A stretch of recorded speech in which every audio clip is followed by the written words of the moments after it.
Hello everybody, welcome back to new video. In this video, we'll talk about the daily work in English.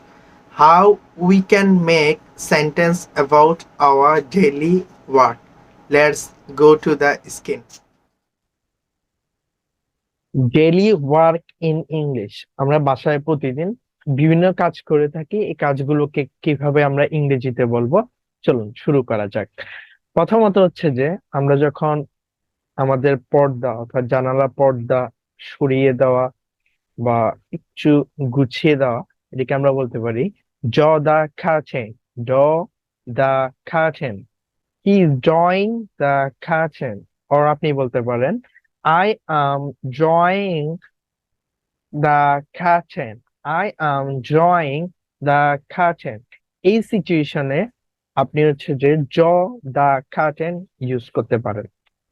Next, আমরা অর্থাৎ ফুল বা বিভিন্ন গাছে পানি দেওয়াকে আমরা বলতে পারি water the plant.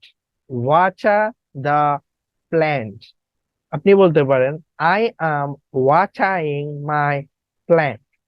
I am watering my plant. অথবা আপনি বলতে পারেন he's watering his plant. He's watering his plant. সে তার গাছে পানি দিচ্ছে।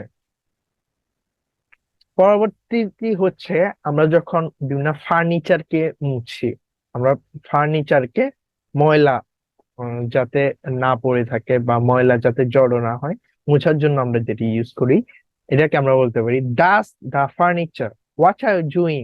আপনি কি করছেন? আপনি বলতে পারেন I am dusting my own furniture. I am dusting my furniture. আমি আমার ফার্নিচার মুছছি।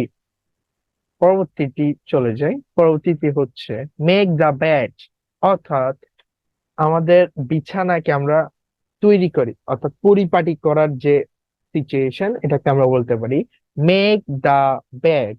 যে please make your own bed. Please make your own bed. দয়া করে নিজের বেডটি তৈরি করো। তবে I need to make my bed, I mean কোনো মেহমান আপনার coming to your house, then you can use I need to make my bed.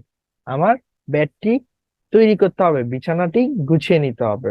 পরবর্তীটি হচ্ছে flap the flap the fellow.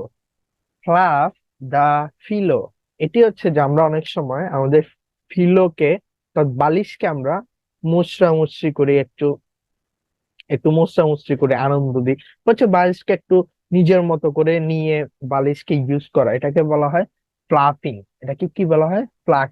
ফ্লাফিং। He is fluffing the pillow. এই সিচুয়েশনটাকে আপনি বলতে পারেন fluffing the pillow. He is fluffing the pillow. এর পরবর্তী next হচ্ছে clean the floor. Clean the floor. Clean the floor means হচ্ছে যে ফ্লোরের বিভিন্ন ময়লা, অনেক সময় ছোটখাটো কিছু ময়লা যখন ডাস্ট পড়ে থাকে তখন আমরা জাস্ট নিয়ে এটি ডাস্ট বিনে ফেলে দিই, এটাকে আমরা বলতে পারি ক্লিন। তাহলে আমরা বলতে পারি please clean the floor. Please clean the floor. দয়া করে ফ্লোটি পরিষ্কার করুন। পরবর্তীটি হচ্ছে mop the floor. Mop the floor means মুছা, অর্থাৎ আমরা মেঝেকে মুছাকে বলা হয় mop. I'm mopping my floor. What are you doing? I'm mopping my floor. What she is doing? She's mopping his floor. সে তার ফ্লোরটি মপ অর্থাৎ ফ্লোরটি মুছছে। পরবর্তীটি হচ্ছে আয়ন দা ক্লথ। আয়ন দা ক্লথ, আমরা বাসায় বিভিন্ন জামা কাপড়কে আয়ন করি, তাহলে আমরা বলতে পারি what are you doing? I ironing my own cloth. I am ironing my own cloth. Fold the cloth, বিভিন্ন আয়ন করার পর আমরা ফোল্ড করি, অর্থাৎ জামা কাপড় গুলোকে ভাঁজ করে করে রাখি। আর আমি বলতে what are you doing? I am folding my cloth. What he is doing? He is folding his cloth. Would you mind folding my cloth? আপনি কি কিছু আমার ক্লথ গুলোকে ফোল্ড করে দিবেন, অর্থাৎ ভাঁজ করে দিবেন? Next, এবং this is the last, I mean, this is the last for today. That is change the bed sheet. Change the bed sheet. My sister is changing my bed sheet. এই যে change the bedsheet হচ্ছে bedsheet কে কি করা, change করা। অর্থাৎ হচ্ছে যে আমরা কিছুদিন, 3 দিন 4 দিন পর পর বেডশিটকে আমরা চেঞ্জ করি। তাহলে I am changing my bedsheet, I am changing my bedsheet. ভিডিওটি ভালো লাগলে কমেন্ট এবং লাইক করবে, ইনশাল্লাহ I think will get some motivation from the end and we'll continue making our videos. Assalamu alaikum.